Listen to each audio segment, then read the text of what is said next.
Hello, everyone, and thank you for joining us on this cold Tuesday afternoon. My name is Nicole Cast, and I'm the CE Program Manager for the MVMA, and I'm pleased to be your moderator today for Creative Kudos, rewarding, recognizing, and appreciating talented team members. I'd like to take a moment to introduce our speaker today, Dr. Sally Ryan. She's an enthusiastic and experienced leader in veterinary industry. She's a professional services veterinarian for IDEXX in the Minnesota and Wisconsin regions. She's an instructor and consultant for veterinary leadership services and a leadership instructor for VetGirl. She has over 20 years experience as an emergency clinician and medical director for a multi-site emergency veterinary organization in Minnesota. Dr. Ryan has a passion for supporting and encouraging veterinary professionals in their leadership journey. Without further ado, Dr. Sally Ryan. Thank you so much, Nicole, and hello, everybody. I hope you're having a great day today, and thank you so much for joining me over your lunchtime. I think we've got a really good topic today. I was impressed, Nicole. It's a really long topic. You did a great job presenting that, but again, what we're going to be talking about are looking at ways to reward, recognize, and appreciate our team members, particularly those that are doing exceptional work in the workplace. I think to just get started with this conversation, I'd like to share with you a personal story. As Nicole mentioned, the majority of my career was spent in emergency medicine, and I worked as an emergency clinician for about 20 years and as a medical director for a company that operated multiple emergency hospitals in Minnesota. And I remember, probably about 4 or 5 years into my tenure, I was just having one of those days. We were a really busy company, growing a lot. We had a lot of employees. My job was quite demanding. I had a lot of responsibility, and I was just in one of those funks. I just was having a rough day. I just was kind of feeling stressed and overwhelmed and just not feeling good about things. And as I usually do, I popped onto my laptop in the morning and went into my email section. And this is what I found. I got an email from a coworker, and it said, "Dear Sally, you're a great manager. You're really good with people. Dr. Susan." And the feedback and the note was just as simple as that. It was literally 10 words with a little bit of positive feedback for me at that moment. And I can't tell you how important that comment was to me at that time and place. It was just what I needed to feel a little bit more energized and motivated and kind of get out of my bad mood. And it just reminded me that, no matter what position you have in an organization, whether you're the dean of the veterinary school or CEO of a big veterinary corporation, or if you're the kennel assistant, every one of us needs positive feedback. We need recognition, and we need affirmation for the work that we do. It helps us to feel good. It helps us to feel energized, and oftentimes it helps us to perform at a higher level.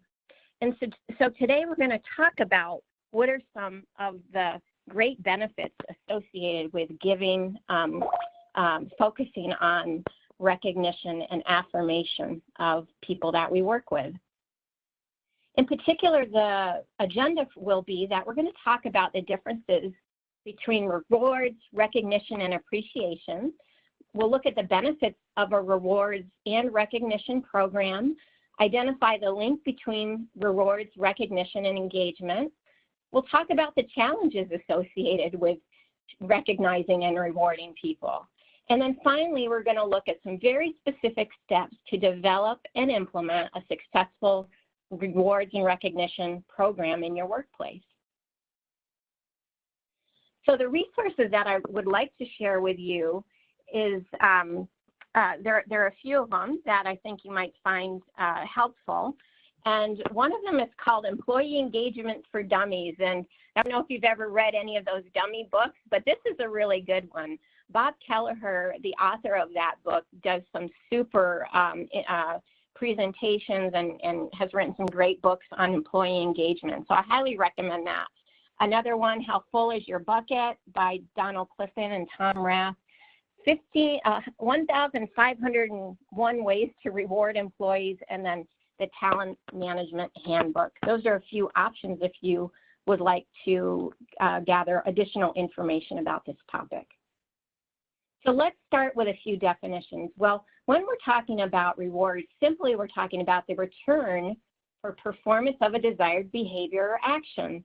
And when HR specialists are talking about rewards packages, usually that includes rewards given for employment and then rewards given for performance.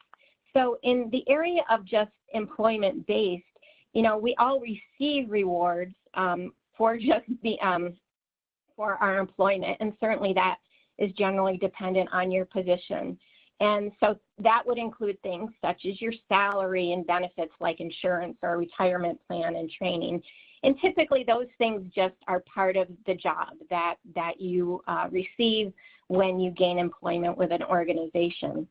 But in addition to that, there are rewards that can come through performance that employees exhibit. And so this is often associated when you have significant or sustained achievement in performance, and it's a more selective thing. So it's offered to employees that are showing typically they've met performance standards, or perhaps they've exceeded performance expectations. And so some examples of that would be profit sharing, production or commission. Many doctors are accustomed to having, for instance, a base salary, but then they have a production component to their salary, and that production is based on revenue, the volume of revenue that they produce. It may also be dependent on meeting objectives, workplace objectives that they have. Some other examples would be training or CE opportunities. Now, sometimes CE and training is included as just part of general employment. So for instance, you may have a CE allowance, but then there are times that we do additional things like offer additional CE opportunities for employees that are focusing on you know, particular areas of interest, or to just reward employees for exceptional work. Other examples would be merit increases or promotions or stretch assignments, allowing, you know, people to get involved in some assignments that are not typical to their job, but something that they may be interested in, and that will help them to gain some new skills. Other options might be flex time. That's not always an option for many of us in the vet world, but if you're in a management position, sometimes flex time is a way to reward employees. Maybe tuition reimbursement. And so there's a number of examples that we can use to reward employees, which is often in response to performance. An example that I can give you is when I was working at the emergency organization, my boss allowed me to attend the Veterinary Management Institute through the AHA organization. And he allowed me to do that because I was in a leadership role, and he knew that that was something I would be interested in doing. And so it was kind of an add-on opportunity for me to further develop leadership acumen. And then when I hired a medical leader, I offered her the same thing. And so because she was now in a leadership role and had an interest in that area, it seemed that this would be a good reward to reward her efforts and to further help her develop her leadership skills. Now, when we talk about recognition, the definition of that is about attention or favorable notice, and it's used to highlight an event or situation where an employee does you know, more than expected. And typically compared to rewards, usually the return is more nominal. Sometimes it's monetary, but sometimes it's not. And it could be as simple as just giving positive feedback about somebody's work. It could be highlighting a success at a meeting, or giving a gift card or a small gift, or holding a pizza party for the team when they've achieved a clinic goal. And then, of course, there's appreciation. And when we're talking about appreciation, it's just really about expressing gratitude and thankfulness.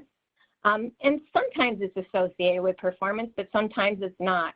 Oftentimes, we may just show appreciation for the fact that people are on our team, and we just appreciate the work that they do with us in general. And so some examples of that might be maybe you express appreciation by giving holiday gifts or having an annual company party or recognizing people's birthday with a card or a gift or a cake or something like that.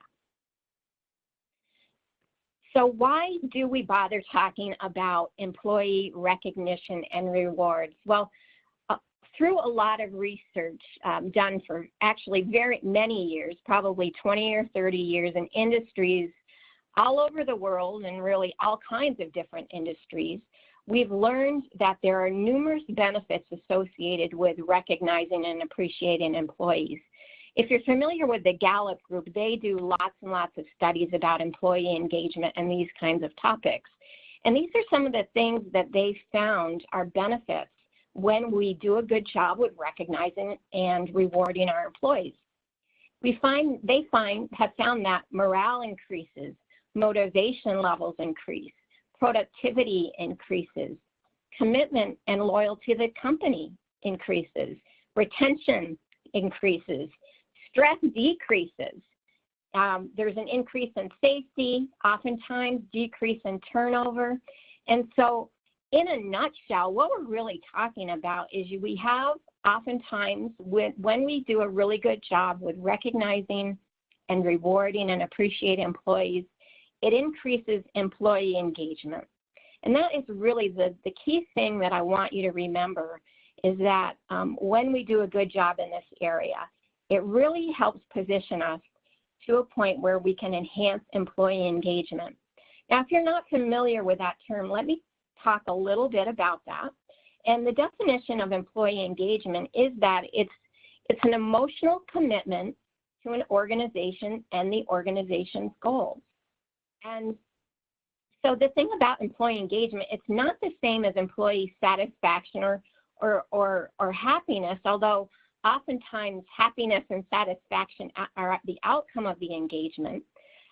Because, for instance, you can have a really happy and satisfied employee, but they may not be very committed or loyal to your company. Or they may not be very productive. They may be really happy, but they're not really producing much. And they may just not be a high-performing employee. And so really what we want to focus on as veterinary leaders is we want to create an environment where our employees are highly engaged.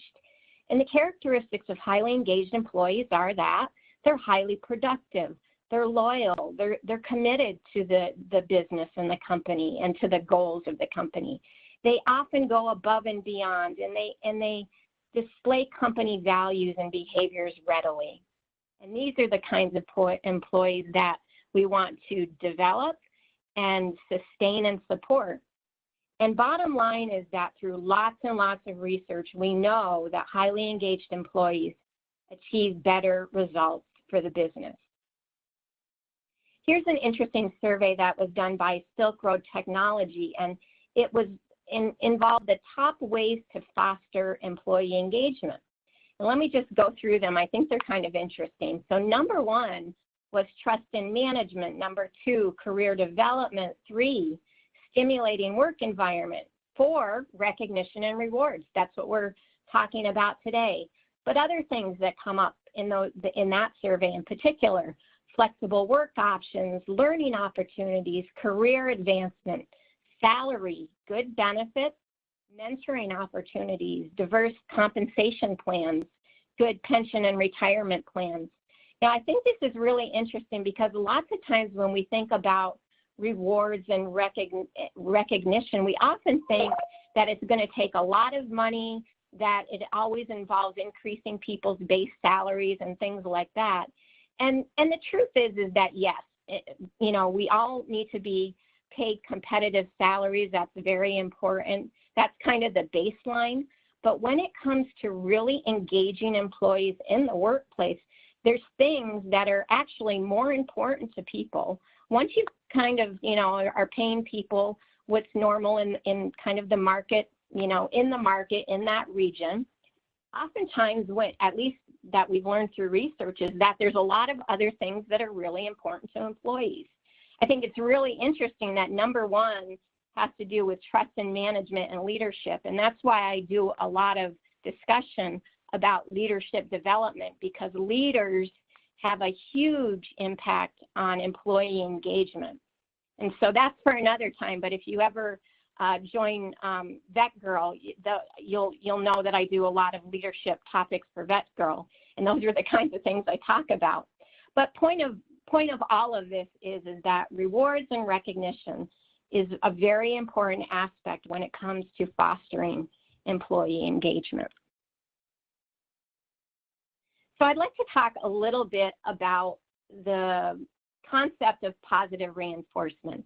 We've all heard about it. I'm sure we've all experienced that in our lives, either personally or we've tried it on our children maybe. Maybe we've even tried it with our pets. But the point of it is that we want to talk about why do rewards and recognition produce positive results.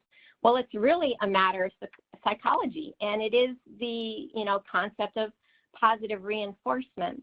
And what we know about positive reinforcement is that behavior is driven largely by consequences. And so typically, when there are positive consequences, behaviors are repeated.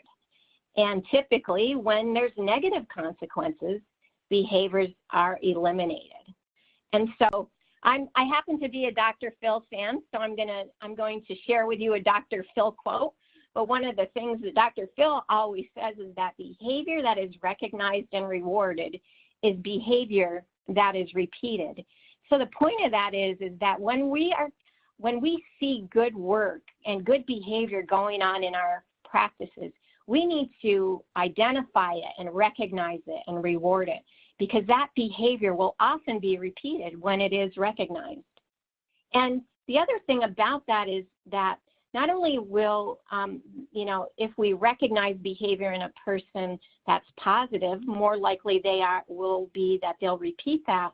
But what happens is that other people who see your response to the positive work of others oftentimes will see those cues, and they will basically mimic or sometimes do the same thing as their colleagues will do.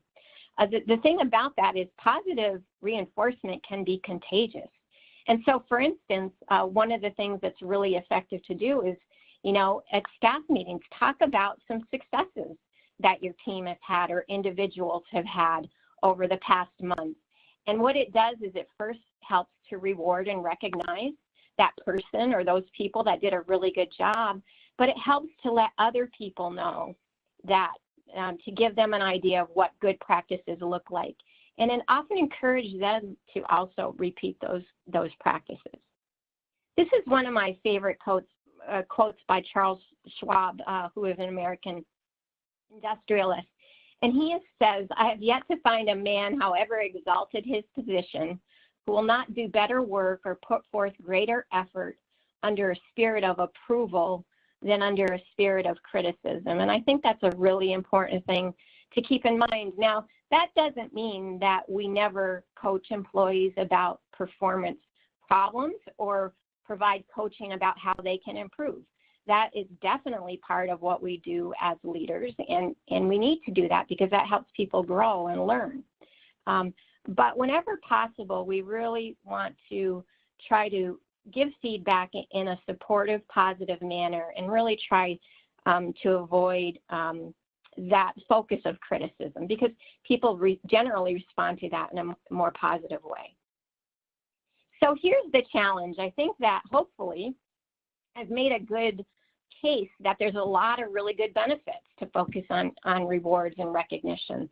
But there are multiple challenges with it. First of all, what we know through research is that few employees actually receive adequate recognition, and that could be the amount of recognition, or it could be the type of recognition that they receive.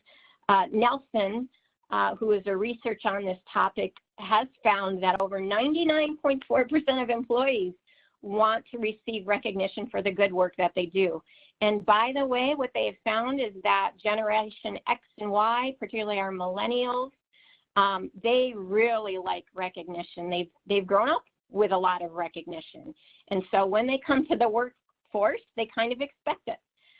People in my generation, I'm not quite a boomer yet, but I don't know if we necessarily expected it as much as some of the younger generations do today, but just know that this is an expectation. And I would say whether you're a boomer, a generation X, Y, Z, whatever you are, I think all of us really appreciate and value at least some recognition in the workplace. But additional studies have shown us that while a lot of people really would appreciate a little appreciation, only about 12% of employees in the United States are satisfied with the recognition level at work. And so point is that in many areas, we're not really functioning at the level that we need to when it comes to rewarding and recognizing people effectively.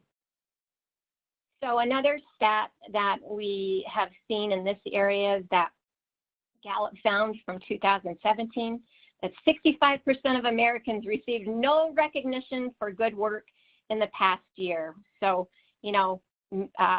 that's not a great stat, certainly. And then here's another one that I think is interesting, that they found that a key reason that people leave their jobs is due to lack of praise and recognition. And so not only is this topic important to enhance productivity and help with morale, et cetera, but it can even affect retention of employees. And so yet another good reason to really focus on this.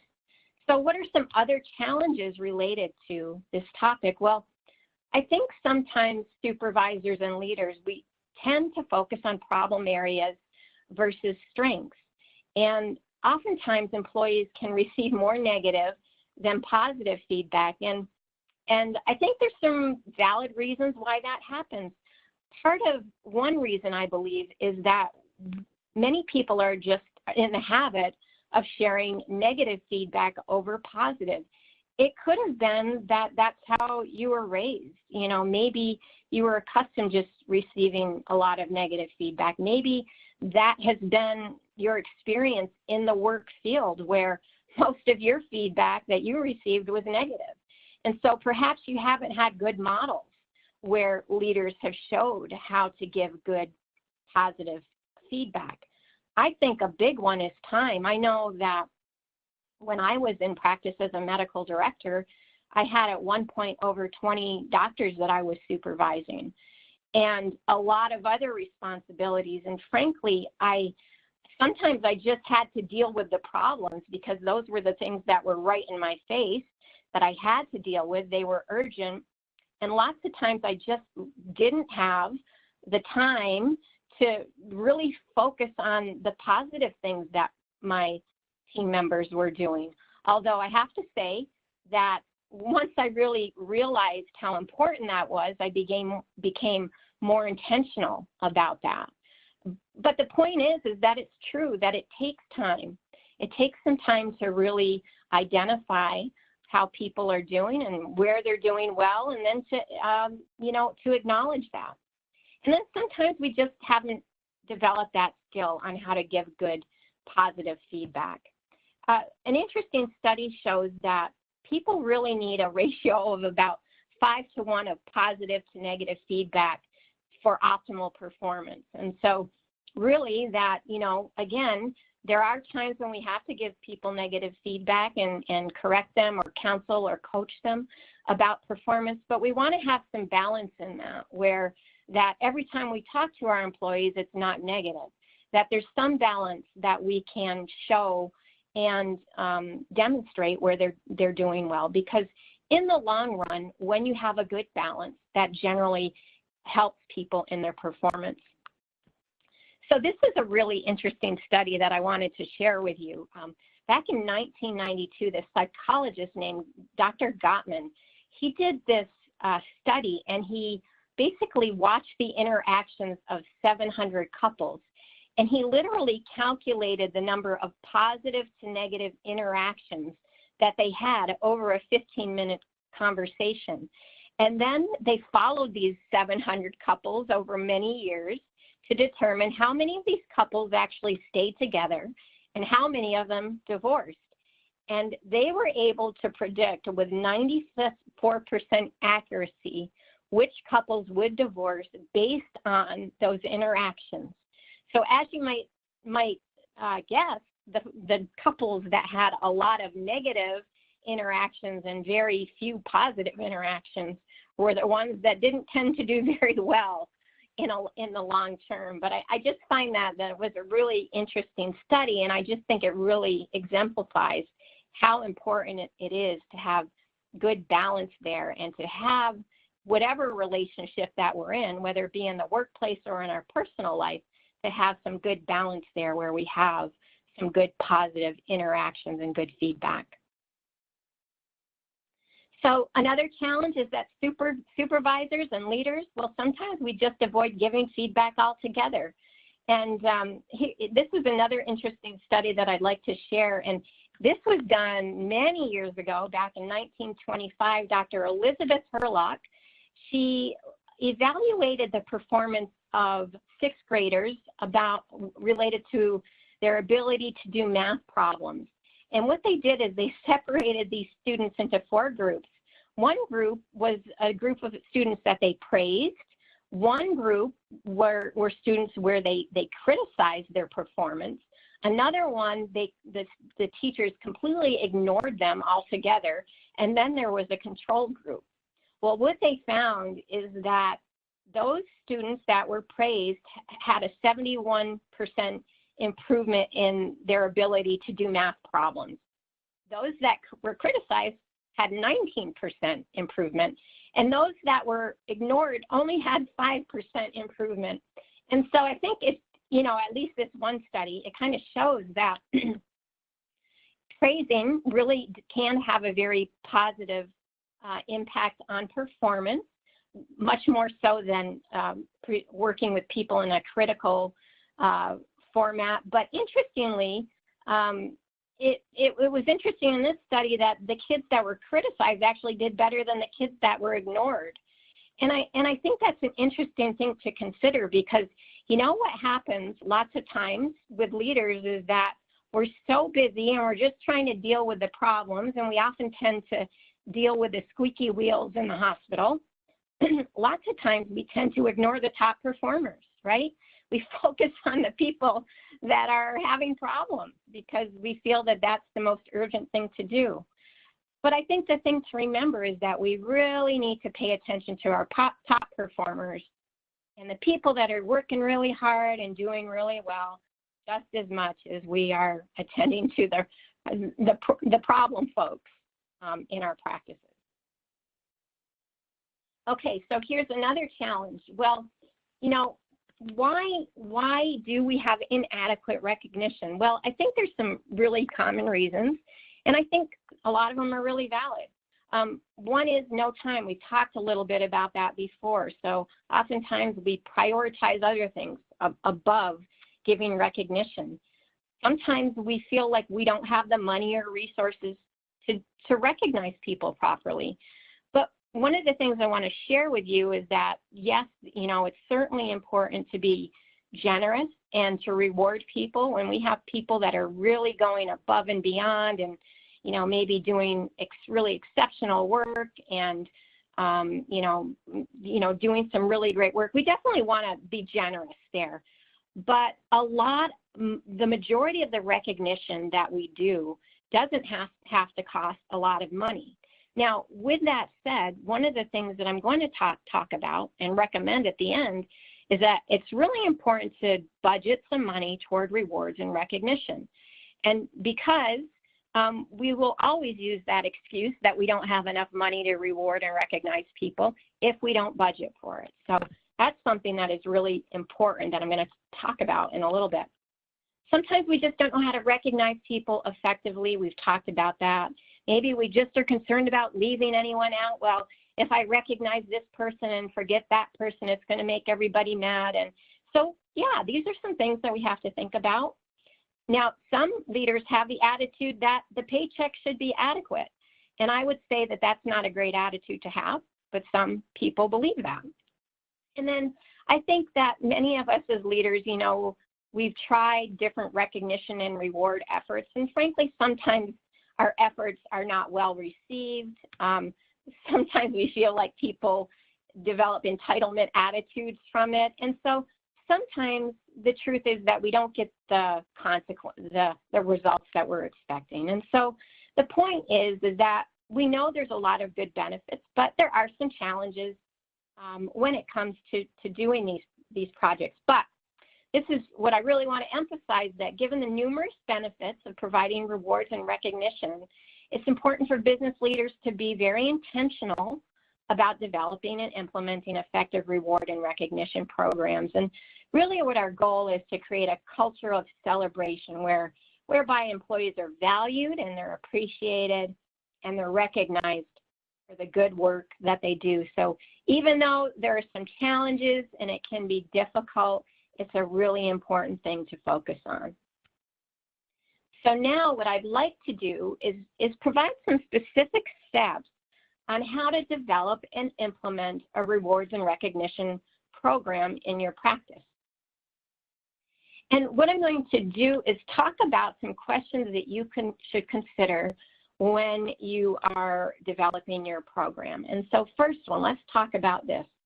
Do your employees understand their job requirements and the workplace goals and values, and do they have the tools and the training to meet expectations? And so, you know, a lot of what we're talking about here is rewarding people for performance.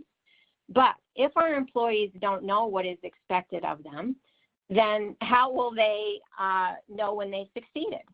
And so one of the very most important things that we have to do as leaders and supervisors is to be very clear about what we expect from our employees and what the goals of the team are or what the goals of the organization are. And so that can come through a number of different things, certainly job descriptions. You know, one of the things that I used to do when I would hire new doctors is during their first 90-day introductory period, I would show them what our performance evaluation would look at, and we would review that so that they knew very specifically what they would be evaluated on at 90 days and then annually.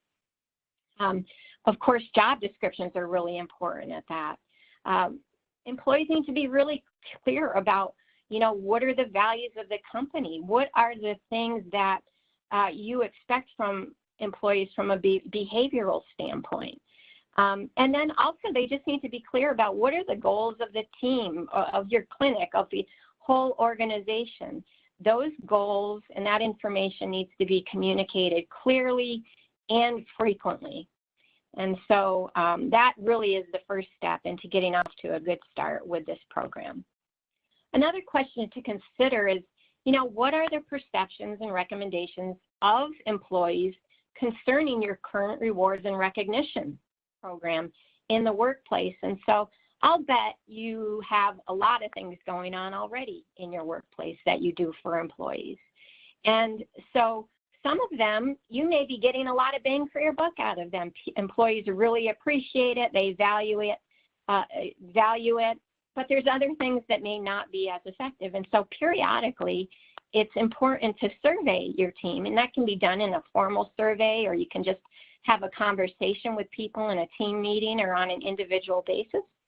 And you can ask questions about, you know, what's important to them in regards to rewards and recognition. So a couple questions that I included: on a scale of 1 to 10, does your supervisor recognize and reward you in a meaningful way? And in what ways would you like to be recognized for your good work? And how can the company better reward and recognize the good work of employees? And so one of the things that will find is that many employees, there's some general things that the majority of employees appreciate. But then, because you're dealing with lots of individuals who are motivated by different things, you will find that you know, there will be specific things that are motivating to some people and not to others. And so you have to get a sense of kind of what's the general vibe in regards to what people are interested in, and what are some individual interests and motivators for people. And I'm going to share a little bit more about that in a minute. The other question that I think is important to ask is, let's just, you know, in what ways do you currently reward and recognize employees? So I think it's really important to just do an assessment of your current practices. What are they? How are, you know, what's working well, what's not working well? And which practices will you retain, develop, and discard? And again, you can answer those questions oftentimes by doing formal and informal conversations or surveys, or just through your own observations. And that will give you some good information for that question. Another question: in what ways will you further develop your program? And so there are lots and lots of things that we can do in order to recognize employees. And again, you know, as mentioned, there's a book here by Bob Nelson that talks about 1,500 ways to recognize your employees. And so there's lots of things that we could talk about, but let me just share a couple things that many employees appreciate. For instance, mentoring opportunities. Those are really excellent, particularly with new employees, or maybe you've got an employee that is moving from one position to another. Let's say you've got a technician that is interested in moving into a supervisor position eventually. Maybe that person could be partnered with a practice manager that has leadership experience, where they could receive some mentorship in the area of practice management and leadership.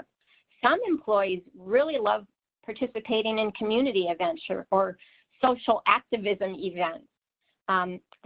Sometimes you can allow participation on committees or projects that are of interest to people. Sometimes it's as simple as sharing a thank you note or sending an email. One of the most important things that we do is getting in the habit of giving regular positive feedback. So keeping our eyes out for good things that are being done in our practices and following up on that and giving feedback. I mentioned this before, but how about highlighting successes at meetings? Sometimes, you know, sharing some small gifts for good work. Maybe it's flex time that you can offer. Some companies will have, you know, different company merchandise, and employees can go online and they can select what they want. You could highlight successes via your intranet or newsletter. You could do a pizza party for achieving specific goals. Maybe your team is working on preventive care diagnostics or a project like that. Maybe you can recognize them with a party or a dinner out or something like that. Lunch on me. I mean, there's a million things that we could talk about and some really great ideas. But the idea is that we want to get creative. We want to think about some different ways to really develop that program. Oftentimes, your best resource for getting ideas are the people that are going to be directly impacted. So ask your team, how would they like to be recognized? And so those are just a few ideas. I would love to just take just a few minutes if we could. And I know that all of you have probably some really cool things that you do in your practice to reward and recognize employees. And I'm wondering if we could just take a few minutes to share some ideas. So if you would, just chat some ideas to Nicole, and then Nicole will share those, that input with the rest of the team. So let's just take a couple minutes to do that. What are some creative ways that you reward and recognize employees? And Nicole, when you get a few responses, could you share those with us? I sure will. Thank you.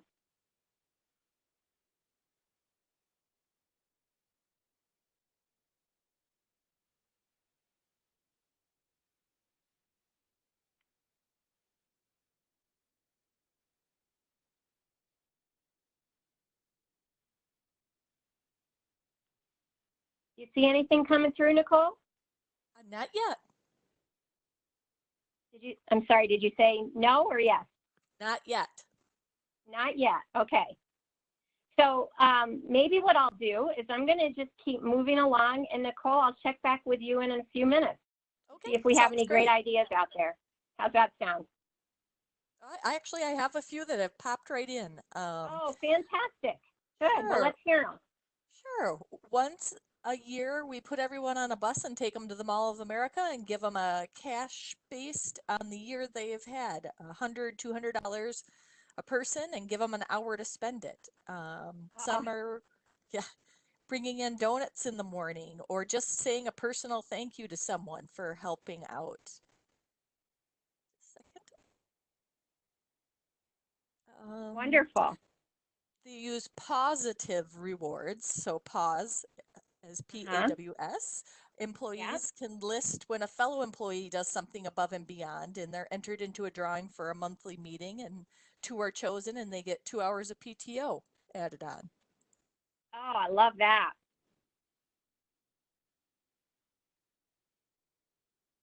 I've exhausted all of them so far. Okay. Well, thanks to those of you who shared those ideas. Those are some really great creative ways. I like that Mall of America one. That was a cool one that I hadn't heard of. And I really love that pause one. That's a super way to get team members involved in recognizing other employees when they do good work. So, and then the other comments were great as well. So thank you for that information. All right, let me move on to another question to consider.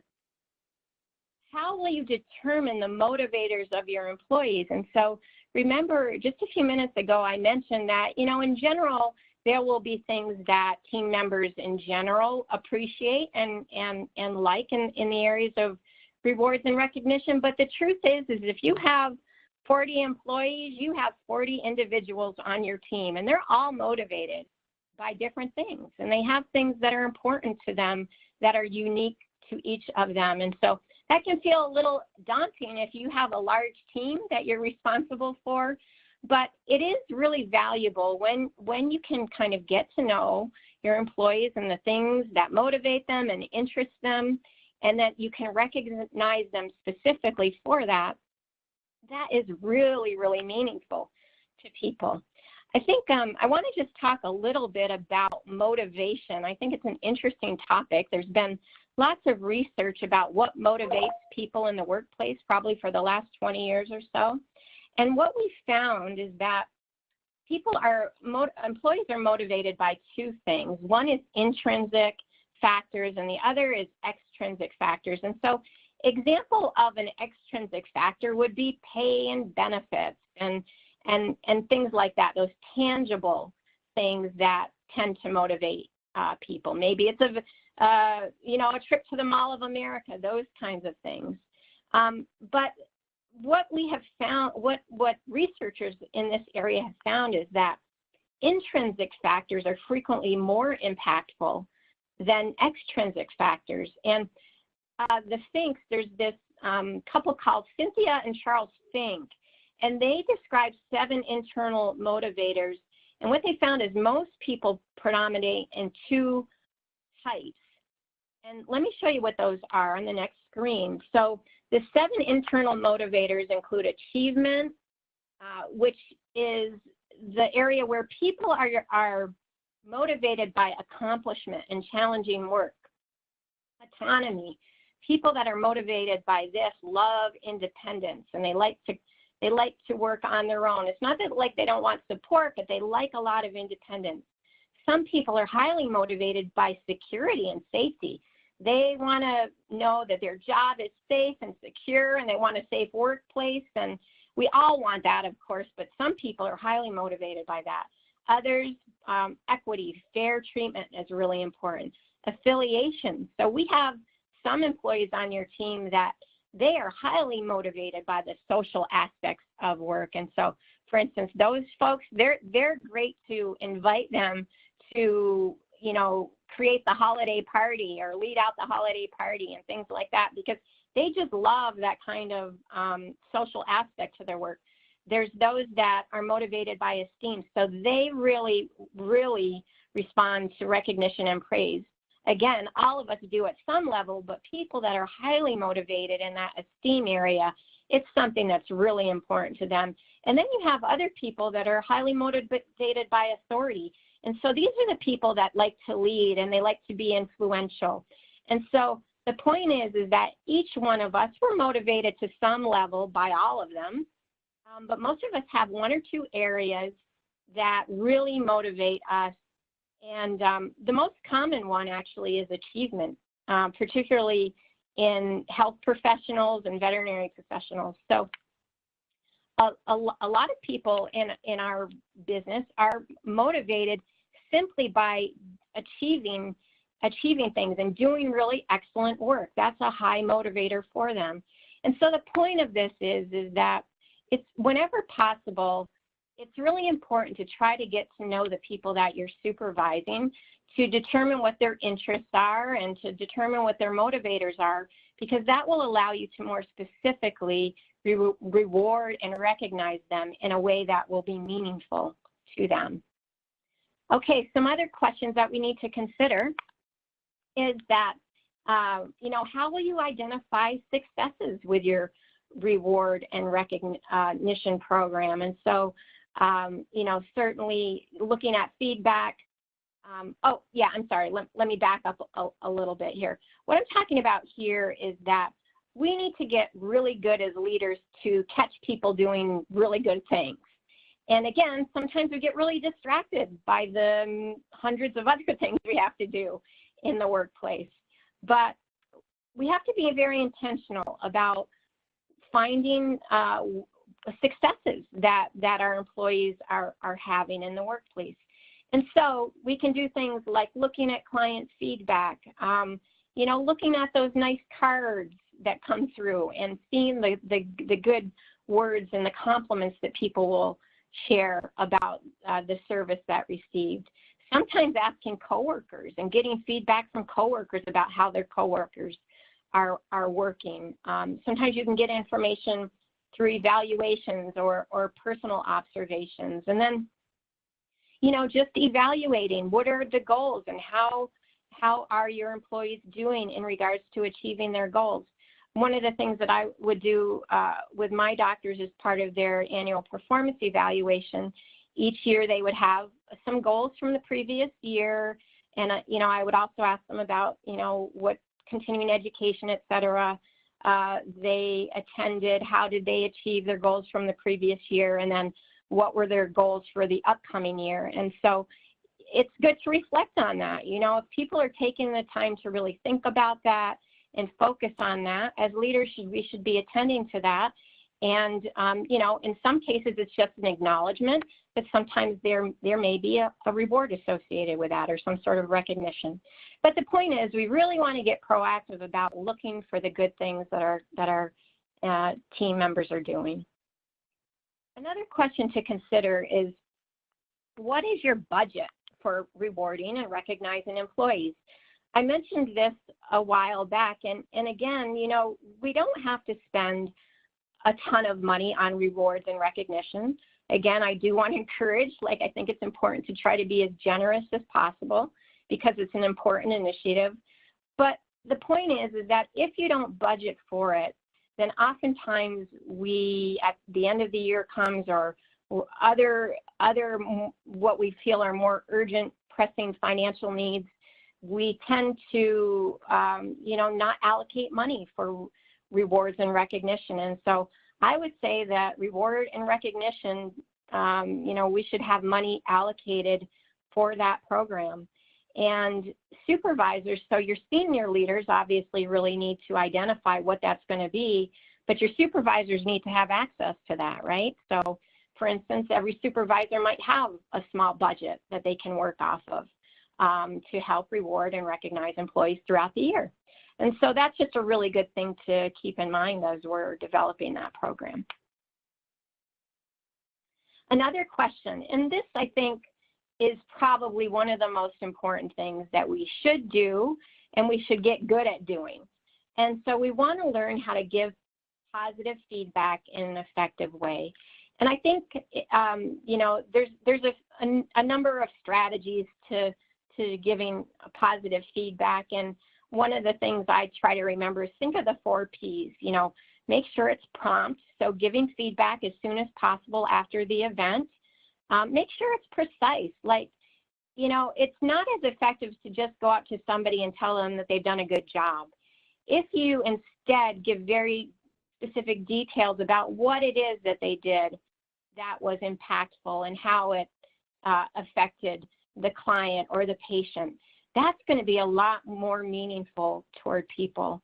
So for instance, let's say you saw a customer service representative and they just gave excellent client service. Instead of saying you did a good job with that client, you might say something like, I noticed that you were really empathetic and attentive toward that client that was really struggling, you know, with the loss of their pet. And I just want to recognize you, you know, for that or something like that. But the point is you're giving specific detail about what they did that was really effective. And why is that important? Well, it's more meaningful. But secondly, remember, they're more likely to repeat positive behavior. So if you're specific about what you think is good, oftentimes your employees are going to repeat those behaviors. Obviously, you know, the feedback needs to be upbeat and positive. Generally, don't, you know, avoid including negative commentary with praise. So I've seen some people they'll give a praise and then they'll add on, but, you know, you blah, blah, blah, blah, right? And so let's leave out the buts. Let's just focus on the positive. If we're really trying to praise somebody, let's just, you know, give them their kudos where they are due. And then sometimes it's appropriate to give praise in public. You know, some people you have to be a little careful. They get a little bit, they don't, you know, they're a little nervous about that. But sometimes it's appropriate to give it in public, like at a staff meeting. You know, oftentimes you could highlight something that somebody did that was really well, you know, over the past few weeks. And so think of the 4 Ps: prompt, precise, positive, and public when you're thinking about praising coworkers. And then, of course, there's lots of different methods in which we can give feedback, and that can be an email, it can be a letter, a note, a conversation. One of the best tips that I've ever heard is that get in the habit of scheduling time to recognize and praise employees. And so what I mean by that is, like, literally put it in your planner. Friday at 10 a.m., you know, each week you're going to allocate 30 minutes to writing notes to employees for the good work that they did from the from the previous few weeks. And so point is, again, we get really distracted with other things, but if you can make it part of your schedule, it can really become something that you do on a regular basis. This is a great example, and I think after I read this that I realized I never have an excuse going forward not to recognize good work. Doug Conant, who is the former CEO of Campbell's Soup, and of course he had literally probably, I don't know if it was hundreds of thousands of employees, maybe let's say tens of thousands of employees. But he wrote 12 to 20 notes a day over his entire tenure, and they determined that he wrote over about 30,000 notes during his tenure to employees. And it could have been anything from, you know, a praise to maybe somebody was struggling with something, but he made it a very intentional practice every day to recognize people on his very vast worldwide team. All right, so another question to consider is, how will you encourage team members to recognize each other? And we talked a little bit about this a few minutes ago with the recommendation, the example that was given about the pause. And so if I recall with that, a coworker could write on this little pause slip something that somebody did that was done really exceptionally well, and then that slip was then placed into a drawing for a prize. And so what that does is that first recognizes employees that are doing good work, but it gets team members involved in the process. And frankly, sometimes the recognition that comes from coworkers is more important than the recognition that can come from supervisors and leaders. You know, that peer influence is really important in the workplace. And so as leaders, we really want to provide some opportunities to encourage coworkers to compliment each other, to acknowledge each other, and to really affirm each other when they are doing good work. And then finally, the last thing that we want to think about is, how will you measure progress? Well, you can repeat your employee surveys, and that could be formal or informal. Maybe you're tracking the actual number of recognition or reward events. Maybe you need to do an assessment of your clinic climate and culture. Are you seeing a difference? Are you seeing more positivity as you enhance your reward and recognition program? Perhaps you want to look at your business benchmarks. Sometimes that gives us a little bit of information.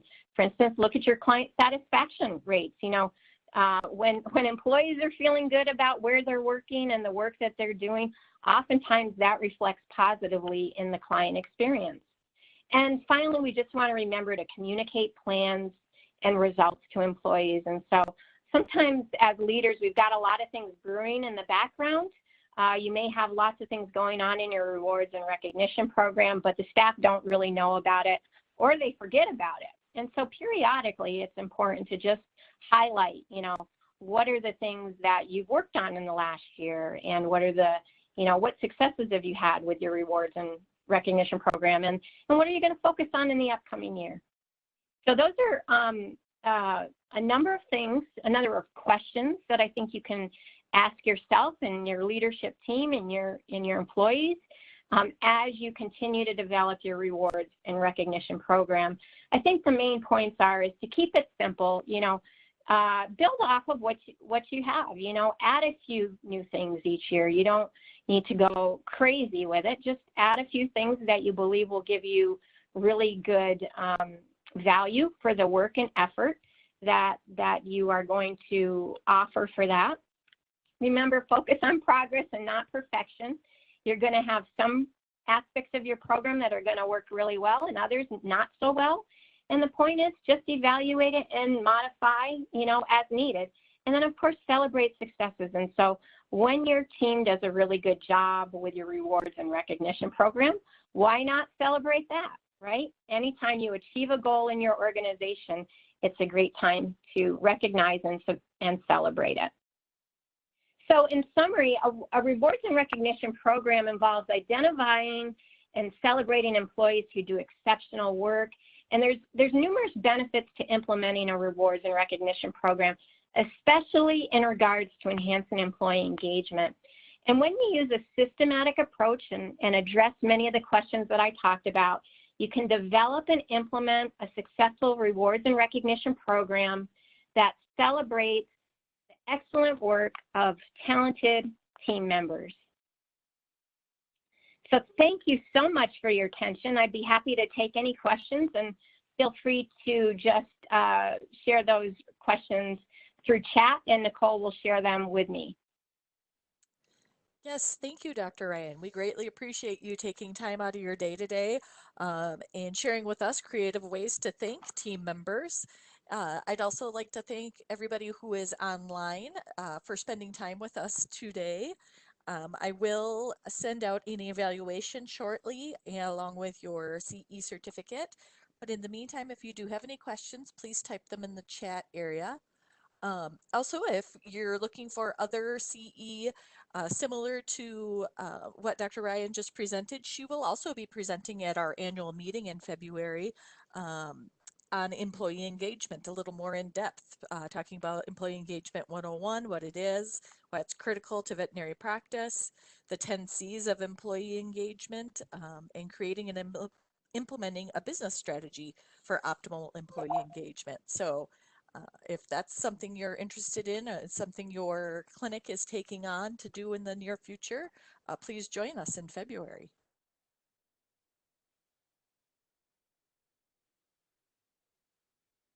I do not have any questions. A lot of thank yous. So people are very appreciative of you spending your time with us. Okay. Well, thank you so much, Nicole. I really enjoyed having a chance to talk with all of you today, and I hope this presentation was helpful, and happy holidays to all of you. Have a great day. Thanks, you too.